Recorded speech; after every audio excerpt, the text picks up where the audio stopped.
your fader towards Prabhupada if you're silent.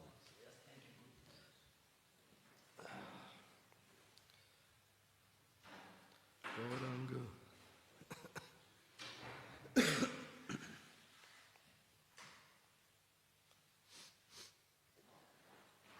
Gauranga.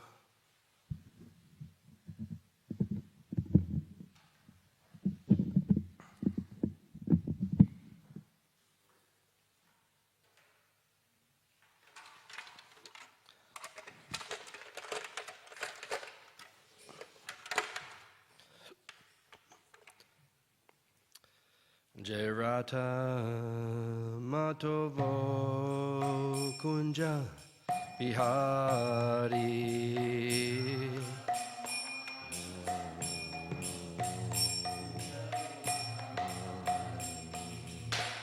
Radha Madhava Kunja Bihari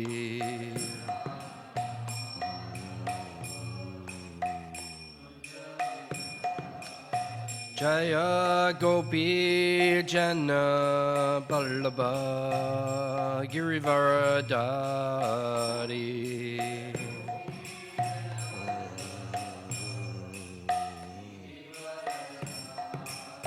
Hey Gopi Jana Ballabha Girivaradari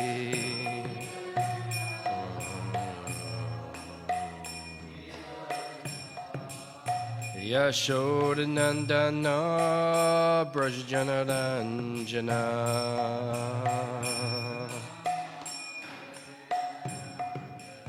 Yashodanandana Brajjanaranjana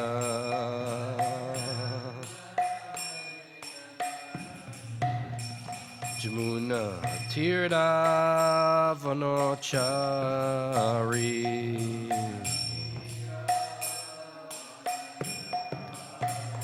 Jamuna Tirtha Vanochari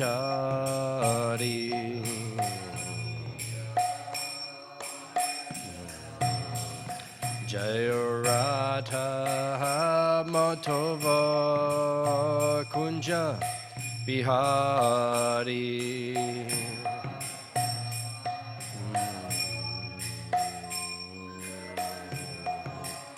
Jaya Radha Madhava Kunja Bihari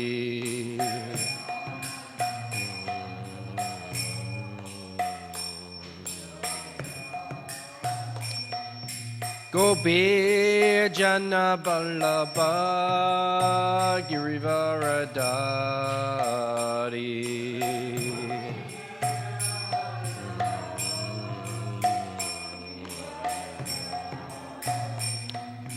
Gopi Jana Ballabha Girivaradari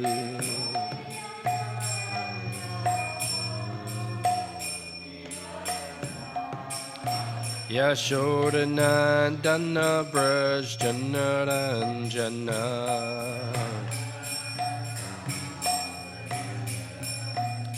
Yashodanandana Brajjanaranjana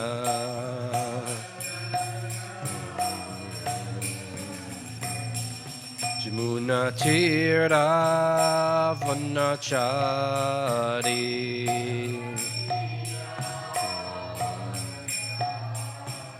Jamuna Tirtha Vanochari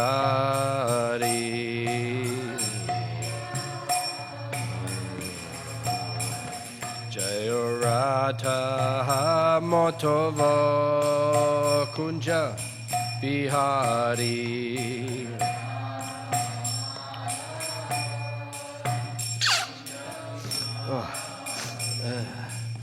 Radha Madhava Kunja Bihari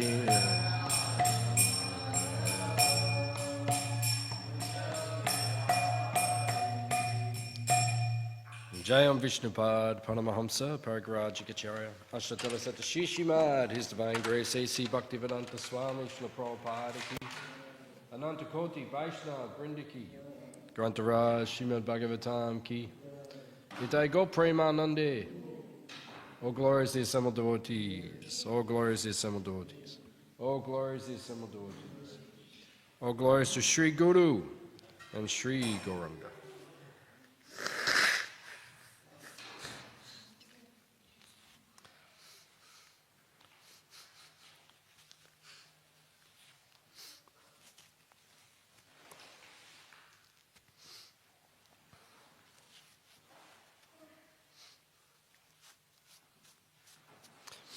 Narayanam namaskritya naram cheva narottamam devim saraswatim vyasam tato jayam udirayat. Om namo bhagavate vasudevaya. Om namo bhagavate vasudevaya. Om namo bhagavate vasudevaya.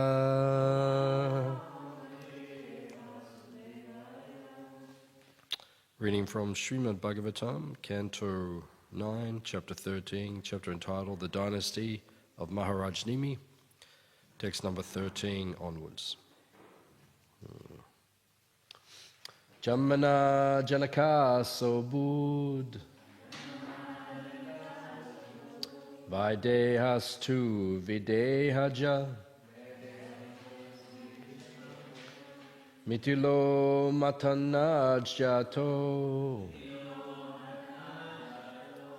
Mitilayena Nimita Jamana Janaka Sobud Videhastu Videhaja Mitilo Matanajjato Mitilayena Nimita Jamana Janaka Sobud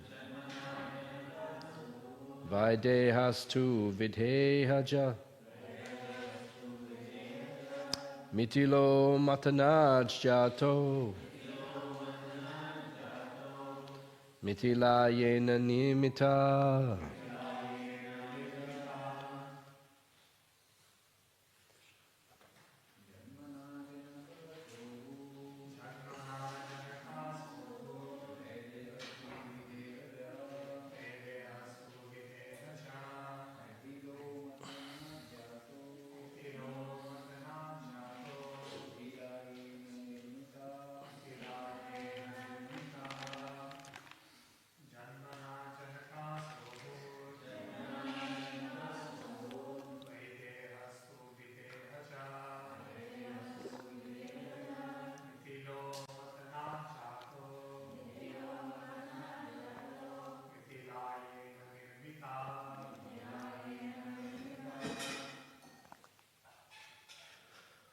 Mataji's.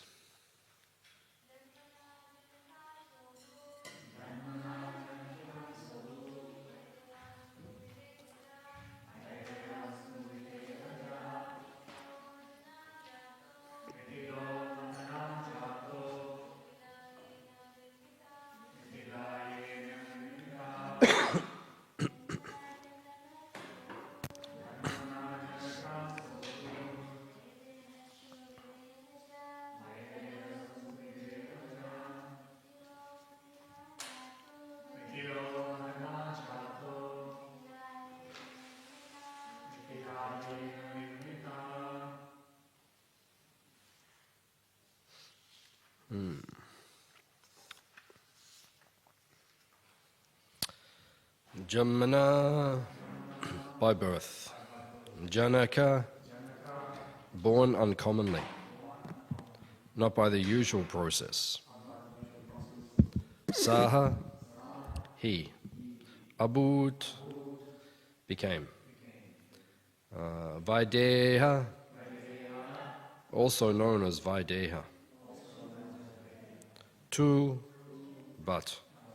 Videhaja, because of being born from the body of Maharaj Nimi,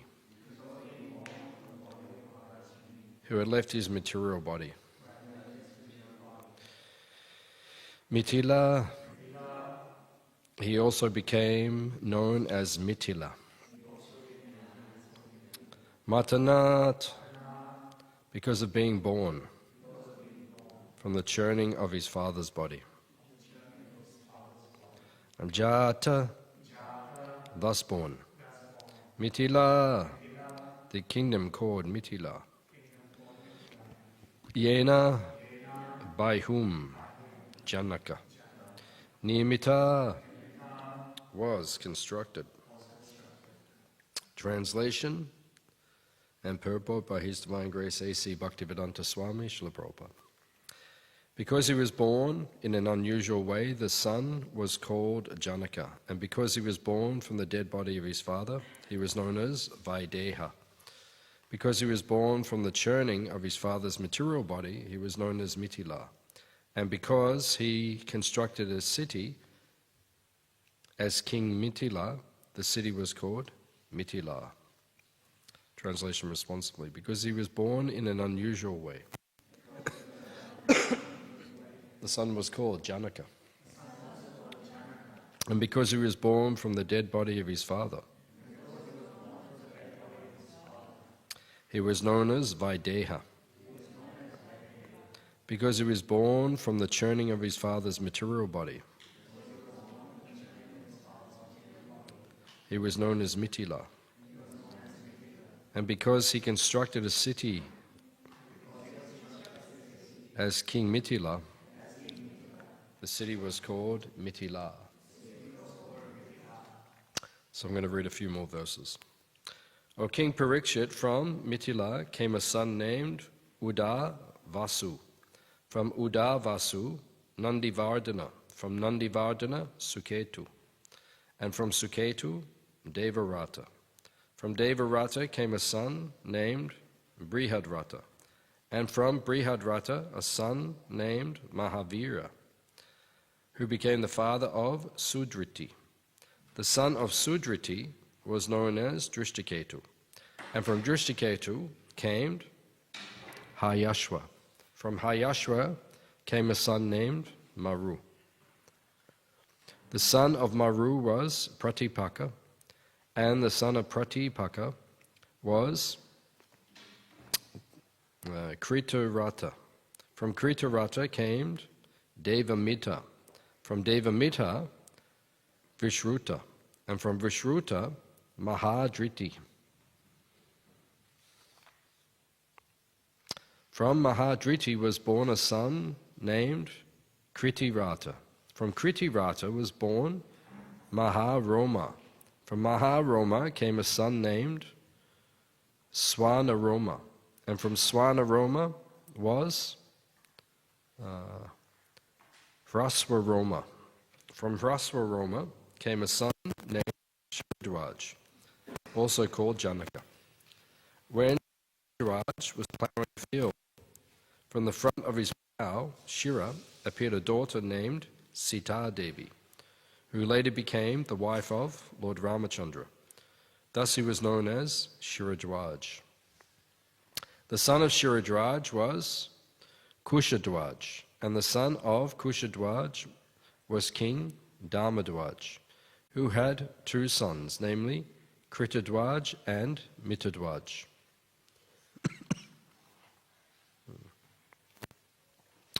O Maharaj Parikshit, the son of Kritadwaj was Keshidwaj, and the son of Mitadwaj was Kandikya.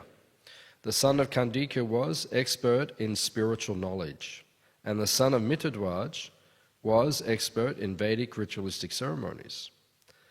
Kandikya fled in fear of Keshidwaj. The son of Keshidwaj was Banuman, and the son of Banuman was Shatajumna. The son of Shatajumna was named Shuchi, and from Suchi, Sanadwaj was born. And from Sanadwaj came a son named Ujjitu was Aja. The son of Aja was Purujit. The son of Purujit was Arishtanemi. And the son of Shrutayu, and his son was Shrutayu. Shrutayu begot a son named Supashwaka, and Supashwaka begot Chitrarata. The son of Chitrarata was Shamati, who became the king of Mithila. The son of Shimadi was Samarata, and his son was Sacharata. The son of Sacharata was Upaguru, and the son of Upaguru was Upagupta, a partial expansion of the fire god. The son of Upagupta was Vashwananta. The son of Vashwananta was Yuyuta. The son of Yuyuta was Subhasana, and the son of Subhasana was Shruta. The son of Shruta was Jaya, from whom there came Vijaya. The son of Vijaya was Rita. The son of Rita was Shunaka. The son of Shunaka was Vitahavya. The son of Vitahavya was Driti. And the son of Driti was Bahulashwa. The son of Bahulashwa was Kriti. And his son was Mahavashi. Shukadev Goswami said, "My dear king, Parikshit, all the kings of the dynasty of Mithila were completely in knowledge of their spiritual identity. Therefore, even though staying at home, they were liberated from the duality of material existence." So I'll read the purport and we'll discuss this verse. The material world is called Dvaita, or duality. The Chaitanya Charitamrita Ansha 4176 says, Dvaite Bhadra Bhadra Jnana Sabha Manodama E Bala E Manda E Sabha Brahma. In this world of duality, that is to say, in the material world, so-called goodness and badness are not the same. Therefore, in this world, to distinguish between good and bad, happiness and distress is meaningless, because they are both mental concoctions, manodharma. Because everything here is miserable and troublesome. To create an artificial situation and pretend it to be full of happiness is simply illusion. The liberated person, being above the influence of the three modes of material nature, is unaffected by such dualities in all circumstances. He remains Krishna conscious by tolerating so-called happiness and distress. This is also confirmed in Bhagavad Gita 2.14. Matra spashas tukunteya shitoshna sukadukadaha agama payano nichas tam titikshasra bharata. O son of Kunti, the non-permanent appearance of happiness and distress and their disappearance in due course are like the appearance and disappearance of winter and summer seasons. They arise from sense perception, O scion of Bharata, and one must learn to tolerate them without being disturbed. Those who are liberated, being on the transcendental platform of rendering service to the Lord, do not care about so-called happiness and distress. They know that these are like changing seasons, which are perceivable by contact with the material body. Happiness and distress come and go. Therefore, a pundit, a learned man, is not concerned with them. As it is said, Gata sun, akata sums cha, nanuso chanti panditaha. The body is dead from the very beginning because it is a lump of matter. It has no feelings of happiness and distress because the soul within the body is in the bodily concept of life. He suffers happiness and distress, and these come and go. It is understood herewith that the kings born in the dynasty of Mithila were all liberated persons, unaffected by the so-called happiness and distress of this world. Thus end the Bhaktivedanta purports to the 9th canto, 13th chapter of the Srimad Bhagavatam, entitled The Dynasty of Maharaj Nimi.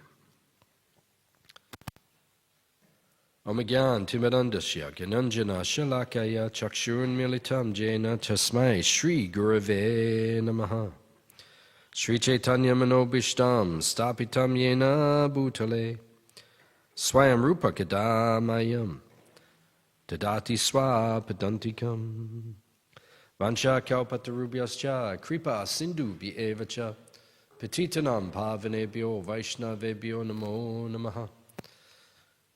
Jai Shri Krishna Chaitanya Prabhu Nityananda Shri Advaita Gadadha Srivasadi Gaura Bhakta Vrinda.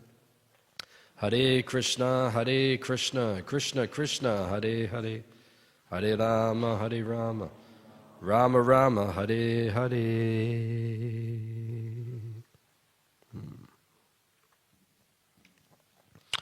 So we're getting close to the end of canto 9 of Srimad Bhagavatam. So Srila Prabhupada says in the introduction to the Bhagavatam, he says that we should study the 9th cantos categorically. Prabhupada once said that you can read any of his books from any place. You can pick up an apple and you can bite an apple from different angles. It's still going to taste sweet. Right? So Prabhupada said his books are like that. You can pick up any of his books and just open up from anywhere and you will get sweetness. You will get Krishna conscious realization. However, at some point in your life, you have to study Prabhupada's books categorically. And Prabhupada says that at the beginning of the Bhagavatam. It must be studied categorically. There's a reason behind it being spoken the way it was. Maharaj Parikshit only had 1 week to live, 7 days. It's a great benediction. You know, if you have the great fortune of being told you only have 7 days to live, that's a great benediction. Most of us have no idea. We don't know when we'll die. Could be today. Could be tomorrow. Could be next week. Could be in 50 years from now. We don't know. So it's a great benediction. If we can find out, oh, you only have 7 days, that's good. So what do? You know, maybe you jump on the plane by this afternoon. It means you'll be in Vrindavan tomorrow night. And then you can absorb yourself in chanting and hearing. You know, that's probably that may be what I would do if I had the chance. If it was doable, then I could do that. I mean, it's doable. Whether or not all the pieces fall into place and that's the best thing, that has to be decided. But it's a great benediction. If you have indication of when you will leave, then that's a great benediction. So Maharaj Parikshit only had 7 days. So having 7 days, what was the way he spent the last 7 days?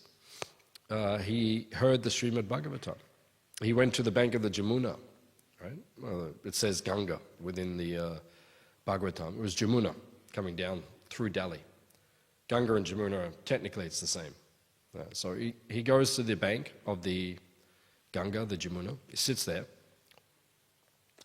The great sages realize the king of the earth, because at that point in time he is the emperor of the earth, right? He is the grandson of Parikshit Maharaj is the grandson of Arjuna. You know Arjuna? Yes. Arjuna. He's his grandson of Arjuna, Abhimanyu's son. So such an exalted personality, king of the earth. Because they won the battle, Yudhishthira won the battle, but not long after they won the battle, they went to Himalaya. They left. And then Parikshit had to become the king. Because Abhimanyu had left, so Parikshit was left to be the king. What a service. You know, the emperor of the whole earth at the time, Bharatvarsha. So when he was cursed and it was decided that he would leave this world in 7 days, he went and sat down, and the rishis, the sages, came from all over the universe. You know, all the great personalities came. And then in that assembly, we even had Narada and Vyasa. Who was Vyasa? Compiled the Vedas, right? Mahamuni Vyasa, right? He compiled all the Vedic literatures, right? And then who's his guru? Narada. So you have Narada and Vyasa. What an exalted, you know, and so many other rishis were there. You know, they all came to be with Parikshit at the end. Just like when a devotee is about to leave this world, the devotees come to be with the devotee. Right? So Narada was there and Vyasa was there, but then Shukadev came. Right? And Shukadev walked in, he was only 16, right? Walks in, and everyone stood up, right? Because they saw when he came, even though he was young, they understood by his countenance that he was actually the most qualified and advanced devotee, the most exalted of the sages. So when he walks in, his father is there, the guru of his father is there, but still he is asked to speak, right? Which shows the extraordinary potency of Shukadev Goswami. You know, you don't get on the Vyasasana in front of your guru. You know, you don't get on the Vyasasana in front of your father if your father is an exalted devotee, right? But you know, he gets on he's the one who's chosen. Actually, of the 12 Mahajanas, right? We have 12 Mahajanas. Shukadev is considered the most exalted of the 12. So he sits there, and Maharaj Parikshit has 7 days to hear. So what is the goal? The goal of the hearing was the 10th canto. 10th canto is called Ashraya. Ashraya means the shelter. But Shukadev, he knows he's only got 7 days left, but he doesn't go straight to canto 10. He could have just spoken Krishna Lila directly, right? He doesn't do that.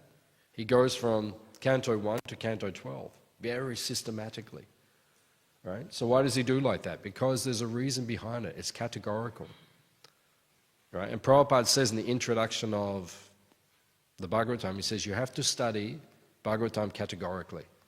There's a reason why it goes like that, right? And Prabhupada says by the end of canto 9, because we're almost at the end of canto 9, tomorrow's chapter 14, and there's only 22 chapters, so almost to the end. Srila Prabhupada writes in the introduction that by the end of canto 9 you should be a God-realized soul. So that means by the end of 2025, I think we'll finish canto 9, all of you need to be God-realized. So how are you doing with that? How is that going? How is your God realization going? Because soon we're going to start canto 10. When was the last time we did canto 10 here in the temple? When was the last time? Right, it was 2010. Right, it's about 15 years ago. And we're just about to get there. It took 15 years. Interesting, we went fast this time because the time before it took about 18 years to go through. So I don't know why we've gone faster this time, but this time so it was 15 years. Right? Now canto 10, which is the Samambonam, the Ashraya. This is the goal. We're finally getting to the goal again. And we're very much looking forward to discussing Krishna's pastimes directly in canto 10. So, if you want to get the full benefit of hearing canto 10, you have to be God-realized. What does that mean? It means you have to understand what is being spoken in every canto leading up to it. Right? And then you'll be God-realized. Prabhupada actually says, if you're attached to illicit sex, you should not go past canto 1 and 2. Prabhupada writes that way back. Right? In canto 2, I think he writes that. If we're attached to material sense gratification, Vishaya, Charya, Narottam Das Thakur says that we should not actually enter into the 10th canto. But we are going to go into the 10th canto. And we need to be God-realized to get the full benefit from the 10th canto. But we're not God-realized, so we're not going to get the full benefit of the 10th canto, but still we should hear. Very interesting. Prabhupada arrived in 1965 in America. And what did Prabhupada have with him? How many books when he got to America? Yeah, canto 1. Yeah, canto 1. If you go up to Prabhupada's room up here, you can actually see some of the original books. You know, this is a museum up here. It's there's not many rooms like this in ISKCON actually, that Prabhupada lived in. Right? There's probably 10 maximum in the whole of ISKCON. You know, Los Angeles, Vrindavan, Juhu, Mayapur, Bhaktivedanta Manor, New Vrindavan, Melbourne. Yeah, I said LA. Yeah, so that's not many. There's only 10 on the planet, and we have one of them. Yeah, I mean, there's very few actually. And there's a museum. You have Prabhupada's original Bhagavatam. That's all he came with, 1965. And then by 1977, he gets to Canto 10. Finishes at chapter 13, 14, gets to that level. But interesting, in 1970, Prabhupada publishes Krishna book, a summary study of Canto 10. Right? Canto, and he gives it to us. He doesn't just give it to us, he says distribute it en masse. Distribute it en masse. I remember if you read Servant of the Servant, it's a very nice book Tamal Krishna Maharaj wrote. He went to Germany, 1970. First devotees to go to Germany to spread the Hare Krishna movement. Went to Germany in 1970, and they just received Krishna book. So it was Christmas, a few days before Christmas. They're standing on the street with boxes of Krishna book, and they were saying, "Get your Krishna book, get your Krishna book." And people, "Oh, what is that?" People running over. And then people started like pushing each other, because there's only like 300 copies or something. So everyone's like, "Hey, no, I want," everyone's putting their hand over each other. "Hey, take the money." All the Krishna books sold in a few minutes. So Prabhupada said, distribute it en masse, Krishna book. So Prabhupada gave that. But when you read Krishna book, Prabhupada writes in such a way that you will understand Krishna is the Supreme Personality of Godhead. So in one way, Prabhupada writes it in such a way that you, even if you haven't read the 9 cantos, you're still getting all the philosophy of the 9 cantos. So you understand Krishna properly. Because this is why the 9 cantos are there. Otherwise you'll get to the 10th canto and you won't understand Krishna properly. Even the sages, when Shukadeva Goswami was speaking to Parikshit Maharaj, he gets to the 10th canto, Shukadeva Goswami gets to the 10th canto, and when he gets to canto 10, Shukadeva Goswami, he begins to speak Rasa Panchajaya. Canto 10 is said to be the smiling face of Krishna. Right? All the different cantos are the different parts of his body. Canto 1 and 2 are his feet. 3 and 4, like the thighs. 5, 6, 7, 8, 9, right? 10, 11, 12 is the helmet. Like that. So you're like when you take darshan on the deity, you look at the feet of the deity and then you come up nicely. But 10 is the smiling face. What is the most attractive part of the body? It's the face. When you speak to someone, you look at the face. We don't look at your elbow. We look at your elbow and we say, Hare Krishna, you have such a nice elbow. So nice to meet your elbow. Like that. We look at the face because that is the. And when the face smiles, right, that's when it becomes most attractive. Even someone who is ugly, when they smile, they become attractive. Right? So what is the smile of the 10th canto, the face? It's the Rasa Panchajaya. It's those 5 chapters where the rasa dance is spoken about, which we'll study probably next year, probably take a couple of years till we get there. So when Shukadeva Goswami was speaking the Rasa Panchajaya, he began to speak it, he looked around and he noticed some of these sages who were sitting there were smirking. I think, what's Krishna doing? In other words, they still had mundane consciousness. Even though they were rishis, but they still had mundane consciousness. That's why Shukadeva Goswami does not speak as much as he could have. Right? He could have said much more about Krishna's pastimes with the gopis and so forth. But he did not say those things. He just gave like a very brief explanation, really. Because he knew that people were not qualified. That's even the sages who were there sitting there listening to the Bhagavatam when it was originally spoken. So what to speak of us? Prabhupada says by the end of Canto 9, right, we should be God-realized. We should understand Krishna. It is not mundane.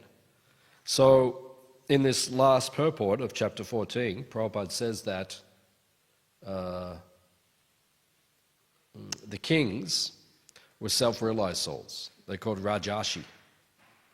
Rajashi, Raja Rishi, means self-realized soul. That's what a king is meant to be. Evam parampara praptam imam Rajashio vidu. Interesting. Krishna says in Gita, it comes down through the kings. Comes down through the kings. Who are the gurus of the kings? The brahmanas. But the kings have to keep the knowledge being passed on intact. Make sure there is no breakage of disciplic succession. Make sure there's no watering down of disciplic succession. That's what we have to do now. That's our responsibility. That's why Prabhupada said you have to study his books. Prabhupada wanted us to get degrees. Bhakti Shastri, Bhakti Vaibhav, Bhakti Vedanta, Bhakti Sarvabhauma. Prabhupada wanted us to get these degrees. Why? Because we would be learned, we would know his books. And then if there's a deviation in philosophy, we can correct it. Because there are periodic deviations that take place. Just like we have this Ritvic philosophy. Right? So it's a deviation of philosophy. So why do we have to become learned? Because then we can say, actually, that's not correct. Evam parampara praptam. Krishna says there must be a parampara. Where does he say it stops when it gets to ISKCON's founder Acharya? Krishna doesn't say that. Why is that? Why does Mahaprabhu not say that? Why didn't Mahaprabhu say, okay, everyone's going to be my disciple? Why did Lord Chaitanya not say it? Why did we have to wait for Prabhupada to come? Why was it not Bhaktivinoda Thakur or Bhaktisiddhanta Saraswati Thakur? Why did it all suddenly stop when it got to Srila Prabhupada? And then what will happen in the future? Right? Everyone just keeps getting it. It doesn't make sense. It's an illogical philosophy. So we have to be learned so we can point these things out. Right? So that's why Prabhupada said we have to study his books. Prabhupada once said, if I have one criticism of my disciples, it is they do not study my books enough. So we have to. I don't study Prabhupada's books enough. I should be studying Prabhupada's books more than I am. In 1977, Tamal Krishna Maharaj was looking after Prabhupada in Vrindavan. Prabhupada was ill in the final months. Right? And Tamal Krishna Maharaj would sleep 5-6 hours a night, wake up, take bath, go straight to Prabhupada, chant his japa, wait for Prabhupada to wake up, serve him. During the day, he would just go off, take a couple of meals, take bath, come back, he's with Prabhupada. Prabhupada turned to him and said, are you reading my books? And he looked at Prabhupada and he said, Prabhupada, I don't have time. All I'm doing is serving you. And what? Prabhupada said, you have to reduce eating and sleeping. Prabhupada, I'm only eating a couple of meals a day and sleeping 5-6 hours a day, that's all I do. Prabhupada looked at him and said, it requires practice. It requires practice. You see, Prabhupada himself, Prabhupada reduced to 2 hours a night, right? That Prabhupada practiced that over time, right? Reducing. Then he got to 2 hours a night. And then Prabhupada said in the final days, he said, long ago, I gave up mating and defending. And he said, I've been praying to Krishna to give up eating and sleeping. And now Krishna is satisfying my desire. At the end, Prabhupada wasn't eating very much. Bhakti True Swami was cooking for him. Khichdi, like very simple, because Prabhupada couldn't eat much, so khichdi. But he was cooking khichdi without without much spice, didn't have a lot of flavor. And Prabhupada tasted it, the juice. Prabhupada tasted it. He said, "What is this?" He said, "Khichdi, Prabhupada." Prabhupada, "There's no spice." He said, "Oh, Prabhupada, you're not well, so we have to..." Prabhupada said, what is the point in eating? If you're not going to give me something nice to eat, what's the point? Prabhupada liked prasadam. He always ate very nicely, every day. He had paneer sabji every day. But he only slept 2 hours a night as well. You know, we can eat paneer sabji and pizza for breakfast, right? But then we've got to make sure we don't... But we have to also make sure we don't oversleep. If you're going to eat rich, you have to be very careful. Prabhupada came to Sydney in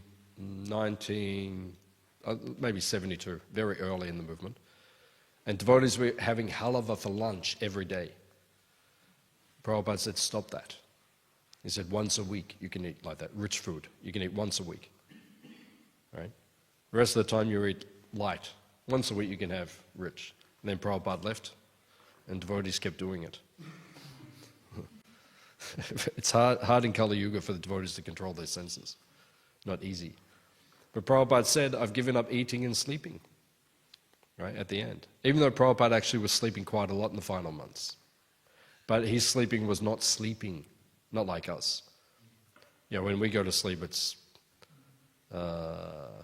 avidya. It's ignorance. We don't even know where we are when we're sleeping. You know, sometimes you wake up, you're traveling to India, you wake up, you don't even know which country you're in. You know, you get to Calcutta, you know, go to take rest, wake up, and like, "Oh, where am I? Melbourne, Hare Krishna Valley, Mayapur, oh no, Calcutta. Okay, now I know where I am." Sometimes I wake up, I don't even know where I am. Prabhupada was not like that. When Prabhupada woke up, he was conscious. Even sometimes, Hari Sauri Prabhu said he massaged Prabhupada.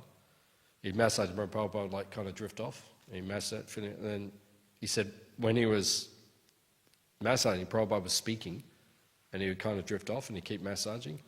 And then he said 45 minutes later, Prabhupada would come back to consciousness and keep speaking from where he left off. You know, most of us who wake up, we don't even know where we are, what to speak of, what conversation we were having. So Prabhupada said, "I gave up eating, sleeping, mating, and defending." Parikshit Maharaj, he was listening to Srimad Bhagavatam. It said he gave up eating, sleeping, mating, and defending. Right? Gave up all material activities and simply heard. And these Rajashis, which are being spoken of here, they're also on that level. Right? They're saintly kings. Right? This parampara is coming down through them. Right? And that is the duty of the saintly king, the Raja Rishi. He has to keep the disciplic succession intact. Right? And he has guru. The gurus are the brahmanas. But the kings have to make sure everything is correct, right? So things do not deviate. Actually, it says in Mahabharata, Arjuna, one time Arjuna had to go to the forest for 1 year. Because Draupadi had a Swayambara. But at the time of the Swayambara, the Pandavas were incognito. Right? They were hiding. Right? So they're hiding, but they're incognito. So they came to the Swayambara of Draupadi because they heard about Draupadi. And Arjuna said, "I want to marry her." Right? She's very exalted. Right? So they came to and they had a big arena, something like the Colosseum or the MCG, something like that, big arena. And all the princes came to try to compete to see who would win Draupadi. Right? And the Pandavas were dressed as brahmanas, right? Because they were incognito, they were hiding. Krishna and Balaram came. Right? Krishna and Balaram also came to the Swayambara. They were sitting there, and then Balaram leaned over to Krishna and he said, "There's Yudhishthira." He's dressed up like a Brahmana. They're all Pandava. But Krishna and Balaram knew. They just looked. They said, "There's Yudhishthira. There's Bhima. There's Nakul. There's Sahadev. There's Arjuna." They could see straight away. But they're dressed like the Brahmana. I mean, imagine Bhima being dressed like a Brahmana, like this huge warrior, dressed like a Brahmana, like that. So, but no one recognized, only Krishna and Balaram. So then Arjuna, he won Draupadi in the Swayamvara. The competition was you had to look into like a pot of oil or a pot of water, which they hit the pot, so the pot was shimmering. So when something shimmers, you can't see the reflection nicely, so you had to look. You had to look into the pot, and then up on the roof, there was a fish, not a real fish, but like a mechanical fish, and there was a wheel, and the wheel was spinning, so you had to look down, and with your bow, you had to shoot the arrow up, go through the wheel, and hit the fish in the eye. But before you did that, you had to string the bow. Right? The bow was extremely powerful bow. It wasn't easy to string. So the warriors were coming, right? And they were picking up the bow. Most of the warriors couldn't even string the bow, right? Which is very embarrassing. You're a big Kshatriya and you grab the bow and you're trying to, pull it down so you can put the string on, and they were getting thrown around the arena. And so finally, all the big warriors came. We had I think Jarasandha might have had a turn, and you had Duryodhana. He was able to string. He picked up the bow and string it.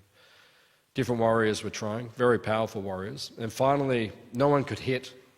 A few people hit the fish, which is amazing. They got the fish, but then Karna came, who was a Pandava, but they didn't understand.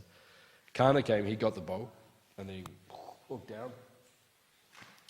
And then Draupadi said, "Even if you hit the fish in the eye, I won't marry you." And then he was, that's a great insult. He shot, but just missed the eye. Just missed, because he's so angry. She insulted him. And Karna never let go of that. It was like, so she insulted him. So then everyone's looking. Oh, no one can do it. No one can do it. So this Brahmana stands up, walks over, and picks up the bow. He offers his obeisances to the bow, bows down, circumambulates the bow 3 times, picks it up, just goes straight in the eye. Draupadi goes over, puts the garland on him, and he just walks out, and she just follows him out of the arena. And then the other Brahmanas, the Pandavas, they follow him out as well. So they're walking out, and all the Kshatriyas stand up. They say, "We're not going to let some Brahmana walk out of here with a princess." Right? So then they attacked, Karna and they all attacked. They all went out. And then they were coming down the road. Arjuna's still carrying the bow, so he has a duel with Karna, with arrows. They're firing arrows at each other. Arjuna defeats Karna. And then Bhima, because they didn't have any weapons on them, because they're dressed as Brahmanas, so he picked up a tree, just snaps a tree out of the ground, cuts off the branches with his hands, and just starts beating all the Kshatriyas with a tree, just smashing everyone. And all the Kshatriyas are going back. Right, so they fought off the Kshatriyas, they went back. They got back to the hermitage. They were staying in a little hut with one Brahmana. They're staying with a Brahmana. And Kunti's there. So they get back. They've got Draupadi with them. And they just said to their mother in the morning, "We're going out to beg alms." No, we're just going out to beg alms. Just going to get something for you to cook for lunch. They come back, and then they call out, "Mother, we have alms." And she calls out, she's inside the house, she said, "Share it between you." And then when they heard that, they were like, oh, because back in those times, if you said something, that was it. If you make a promise to someone, it actually means something. It's not like now, in Kali Yuga, you say something and then someone comes and said, "You said that." And said, "No, I didn't say that." "Yes, you did." Kali Yuga's like that, but they said. So she walks out, sees Draupadi, and she says, "Oh, what have I done? Share it between yourselves." So all 5 had to marry, right? So they all married Draupadi, which is extraordinary. Right? She actually had a benediction from Lord Shiva in the previous life that she could marry 5 husbands. She said to Lord Shiva, "Give me a husband, give me a husband, give me a husband, give me a husband, give me a husband." Lord Shiva appeared and he said, "I'll give you 5 husbands." She said, "No, no, no, no, just one." He said, "No, you said 5 times." So next life she comes and then marries 5. So then they introduced Draupadi to Narada when they went back to Indraprastha. They're staying there. They introduced Draupadi to Narada. Narada, when he saw her, he said, when she came in, she met Narada, she left. Narada said, "You'll have to work out some sort of agreement between you because you will quarrel over her. She's so qualified, so beautiful, you will all argue over her." So they made an agreement between each other. They said, if we're ever with Draupadi privately, the other one cannot enter at that time. Right? So they made like an agreement. So then we know the story, right? One Brahmana had all of his cows taken by dacoits, by thieves, comes to Arjuna. Arjuna, he says, "You have to get my cows back. You know, the thieves have taken my cows." So Yudhishthira is in the armory with Draupadi alone. Arjuna said, what can I do? I have to protect the Brahmana. So he goes in and he bows down and he says to Yudhishthira, he said, "Please forgive me, my lord. I have broken our agreement. But there is one Brahmana, his cows have been taken." So he grabbed his bow, he went out, killed the dacoits, got their cows back, gave them back to the Brahmana. And then he came to Yudhishthira and said, "Please forgive me." He said, "Now," because the agreement was if you broke the vow, you had to go to the forest for 12 months, for 1 year. So then he comes and he said, and Yudhishthira said, "You don't have to do it." He said, "This was dharma. You know, you're doing your dharma as a Kshatriya." He said, "You don't have to leave." He said, No, we vowed." Once again, if you promise something, you stick to it. Yeah, if we did this in Kali Yuga, we'd be very powerful. Devotees who do it are very powerful. If you practice satyam or truthfulness, you become very powerful. Like Jayapataka Swami, if he says something, it will happen. You know, because he practices this satyam. Right? It's so powerful. Right? So Arjuna went for 1 year. So what did he do? He had 1 year off. He had to leave, go out through the forest, wander around India. He took the Brahmanas with him. He said, "Grab all the Shastras, right? Get all the books. We're going to go traveling for a year and we'll just study." He was in ecstasy. And it actually says in Mahabharata, Arjuna was as learned as the sages who instructed him. Right? That's what we should be like. You know, whether we're playing the role of a Brahmana or a Kshatriya, or what, because it says the disciplic succession comes through the Kshatriyas. But the Kshatriyas have to be as learned as the Brahmanas. They should be. They should study so nicely. They should become very learned. And then we'll keep all the disciplic succession intact. We'll keep the philosophy intact. That's our duty. It's our duty. We have to learn very nicely. So when there's some deviant philosophy or practice, we have to correct it. We have to say, this is wrong. Sometimes I hear it. You know, some devotees, one devotee said to me a couple of years ago, he said, "Prabhupada said." I said, "Where did Prabhupada say? Show me."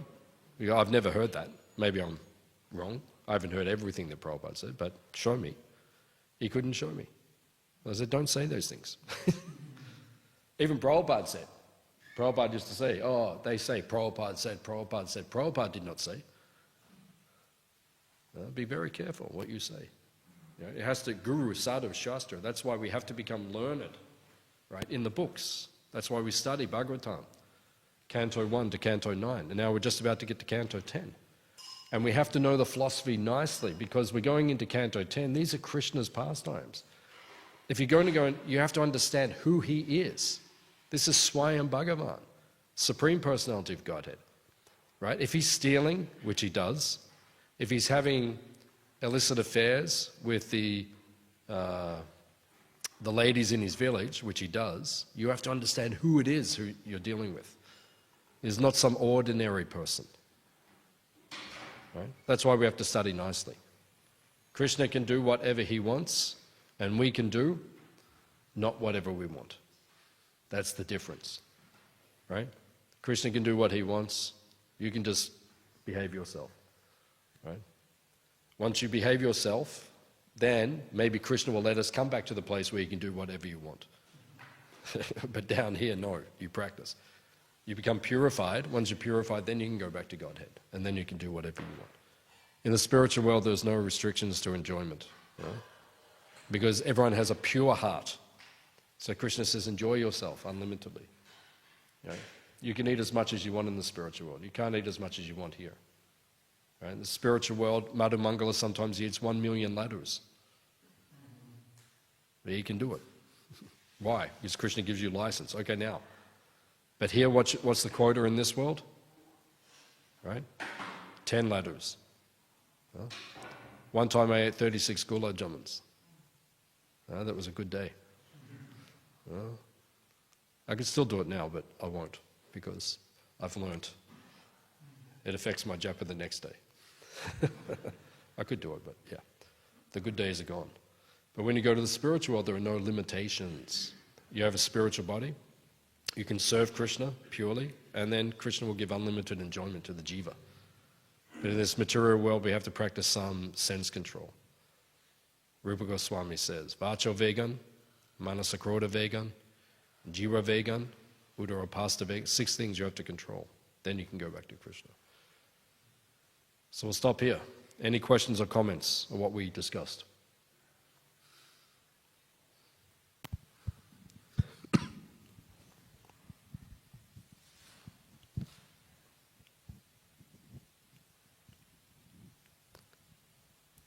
Any other questions or comments?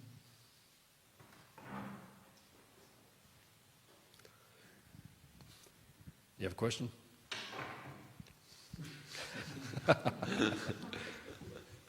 Save the day. Okay. Srila Prabhupada ki Jai. Hare Krishna. He has a question. Om Namo Bhagavatam. Hare Krishna, Prabhu. Thank you for the nice class. Prabhu, you were talking about Arjuna. So I wanted to ask, is he a Jiva Tattva or a Vishnu Tattva? Because we see in Bhagavad Gita, it seems as if he's like a Jiva Tattva. But in Krishna book, I think Prabhupada says, and other places as well, that he is an expansion of Narayan Rishi. So. Of who? Narayan. Yeah. Yeah, Narayan is 2 persons. Nara, Krishna. Narayan. One is a jiva, one is Narayan. Yeah, so he's that person. He's a jiva. He's a jiva. He's not Vishnu Tattva. He's Jiva Tattva. But he's an eternally liberated person.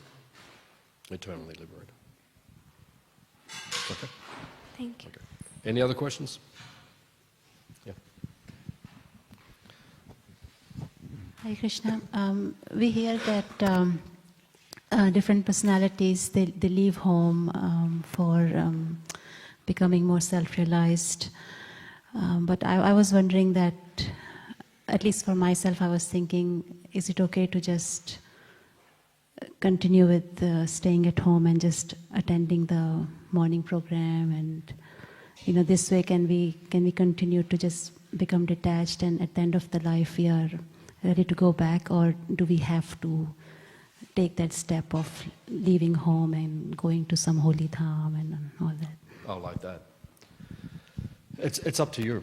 The point is, Krishna says in the Gita, Yam Yam Vapi Smaram Bhava. What is chapter 8 about? What is chapter 8 called? Bhagavad Gita.